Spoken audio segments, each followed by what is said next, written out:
your #1 news team covering the North. The Bahamas Tonight, Northern Edition. Welcome back. As we near the election season, spiritual leaders on the island say if there is ever a time to pray, it is now. This coming Saturday, Christians throughout the length and breadth of the Bahamas will gather in strategic locations to pray. Locally, men and women of the Christian faith will come together to pray for politicians. The initiative is called Manning the Gates. Rumiko Knowles has more. Pastor of Living Water Assemblies of God, Eddie Victor, says the nation is in need of an intervention from God, and as Bahamians prepare for the general elections, they will be praying for political leaders and those in authority. We are pleased to announce that this coming Saturday, May 22nd at 7 a.m., we will be manning the gates in Grand Bahama as a part of us coming together with intercessors, pastors, ministers across the Bahamas. On Saturday at 7 a.m., we will be praying in every single constituency in the Commonwealth of the Bahamas. We know that we are in an election season and that we need to pray that God's will be manifested in the area of government. Apostle Tyrone Thomas is in support of the prayer initiative. He, along with Minister Shelley Shepherd, is calling on the Christian community to support the event. We're inviting all those ratified candidates for the upcoming general election as we pray over the constituencies. We invite you to come on out as we can pray over you also. Like I said, we will be following the government emergencies orders as laid out for us, and we don't expect no more than 10 persons to be out of the vehicle at any given time during this Manning the Gate procession. All the saints that will be drawn by manning the gates, sharpen up those spiritual tooth. If you can turn down your plate for one day, consecrate yourself, and let's go to war. Rumiko Knowles, ZNS Network News. It has been an annual WHIT Monday holiday tradition, but due to COVID-19, the annual Men's March will take a different course this year. The event, sponsored by Reach Out Ministry, will take the form of a big giveaway on the grounds of the Youth Center on Monday. Leader Dudley Sade says health protocols will be enforced. Our target goal is to bless 1,000 families on WHIT Monday. We start about 10 a.m. right here at the Reach Out Community Center grounds. Because of COVID, we got to do the social distance. There's going to be pop your back trunk and put the grocery items in the back of your car. That session will start at 10, and at 2 p.m. We'll cater to the folks around the community who don't have a vehicle. They'll come here at 2 p.m. and we'll do the same thing. They won't have to be 6 feet apart, and we're going to also assist them with grocery items. The big giveaway is expected to continue on Tuesday as the Reach Out team members plan to visit the sick and shut-in to provide care packages. Sage says they have high expectations and adds that they are still in need of help.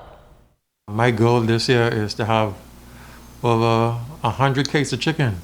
So I'm still making an appeal out there for folks who want to drop off chicken at the Reach Out Center grounds so families can get it. Normally when people do giveaways, they only do canned goods, but what we're trying to do is give a whole meal. There's a lot of people still here on the island, still in need, so we decided, just this our way on still giving back to the wider community. It is a day of service for the Church of God of Prophecy worldwide, and here in Grand Bahama, the local churches are expected to take that spirit of service and goodwill well into next week. The Church of God of Prophecy in Hepburn Town kicking things off today, providing a hot breakfast to healthcare workers at the Foster B. Pestina Center. For Pastor Barry Morris, it is just a small token of love and appreciation for those in the medical field for their hard work.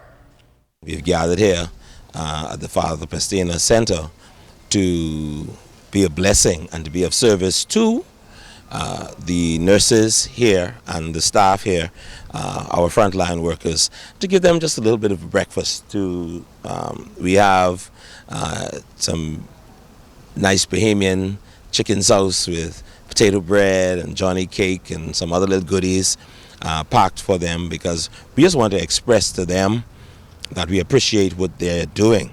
But of course, it's in line with Matthew 25, where Jesus said to the disciples, "As you have done unto the least of these, my brethren, you've done it unto me." And so in the Church of God of Prophecy, we recognize that service to man is also service to God. Pastor Keith Palmer of the Church of God of Prophecy taking his day of service to his community in the West, catering to public officers in the various agencies in 8 Mile Rock. We choose to feed the teachers and the staff at 8 Mile Rock High, and also the police department at the 8 Mile Rock station, and social services. We will be feeding them lunch today, because we want them to know that we value the service and the contribution that they have made and that they continue to make. Another group of public school students doing well in competition, this time on the international stage. Jay Philippe picks up the story. Jack Haywood Jr. and St. George's High School participated in the 2021 Caribbean Girls Virtual Techno Creativity Hackathon competition.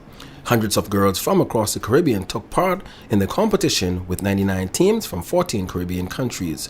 A semi-final group of 40 teams from 10 countries advanced to the finals. The St. George's High School finished in the top 10, and only 4 points separated St. George's from the winning team. I am just so pleased and proud of our students, our girls that participated in the 2021 Caribbean Girls Hackathon, one of 2 public schools in the Bahamas, and we would have progressed to the final round. Out of 100 schools, 100 teams across the Caribbean, we would have progressed to the second round. What a hackathon is about is like a sprint event activity where teams are created and they work collaboratively on solving problems and using technology to do that. Okay, so the young ladies in the Caribbean, the initiative was brought about to empower these young ladies to know that they can dominate the field of technology. This was literally my forte. So I used that as motivation to continue on with the competition, because it was really stressful on both me and my teammates, because we had to sacrifice our Saturdays and our Sundays. The topic that we chose was Save Our Seas, the Blue Economy. We chose this topic because at the time they were drilling for oil in the Bahamas. As we know now, where they have drilled, there was no oil found. But we wanted to protect the seas from pollution and save our ocean life for future generations. Jack Haywood Jr. made an impression on the majority of the judges for their participation. It gave our girls an opportunity to use their creative and technical skills. We also made history, as we were one of 2 schools in the Bahamas that participated, and this is the first year that schools from the Bahamas was invited to participate. They came in on the weekends after school to be able to work on it, and their theme was gender-based violence, and they decided to take it from a different perspective. You know, we're always talking about girls in terms of gender violence, but we wanted to look at it from another perspective, and we looked at boys in the violent situation. At first, we didn't really know what to do, and we were kind of confused. But then, as we went later on into it, we got a grasp of it. But because we have such a close friendship, we was able to communicate very easily, and we couldn't make up an idea, which was gender-based violence, where we focused on men, male, on the male gender. And we just went based on different abuses, like emotional abuse, physical abuse. Neglect is when you're left out, like the outcast of the group. And the last one was sexual harassment. Ivan Butler, District Superintendent of Education for Grand Bahama, Bimini and the Keys sending congratulations to the girls and the coaches. The district is very pleased with the job that these 2 principals have done, and the majority of our principals for the wonderful job they're doing in the district.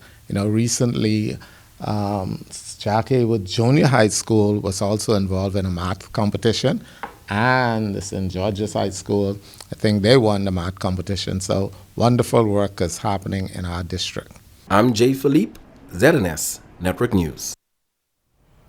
And for your Friday evening check on sports, here again is Jay Philippe.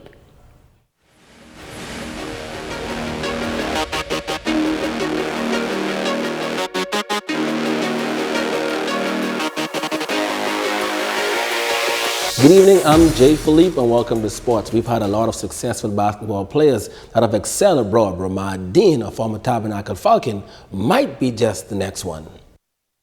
6'7" forward Ramad Dean returning home from Canada for a quick trip to Grand Bahama. Dean currently attends Crestwood Academy in Canada, following in the footsteps of another former Tabernacle player, Franco Miller Jr. Dean has made an impression on his coaches and has gained national recognition on the Canadian scene. My first season was kind of like up and down, but like after I got kind of like started playing, I got used to the competition and stuff like that. My experience is like really good. I had like really good games. I'm holding like the Canadian rebounding record for 33 rebounds in a game. Dean has already received multiple Division I offers. I have over like 15 university offers. I'll name some like Seton Hall, Ole Miss, University of South California, Texas, and Alabama, and there's like even more. And what everybody's saying, like they say I've become a great player, and like stuff that I need to work on is like my ball handling and stuff like that. They say I'm a great shooter. I got like rebound. I'm also a player. His coach, Kevin Clark, is thrilled about Ramad's future. See the progress from him, from he first came to Tabernacle, the way he is right now is tremendous, Makes me feel like a real father, but also a real proud coach. Ramad brought along with him his Canadian teammate and top high school Canadian player for the trip. It's been fun. I had my first time the other day trying conch, and it was amazing. And I just been able to be welcomed into Ramad's family, and I appreciate them for having me.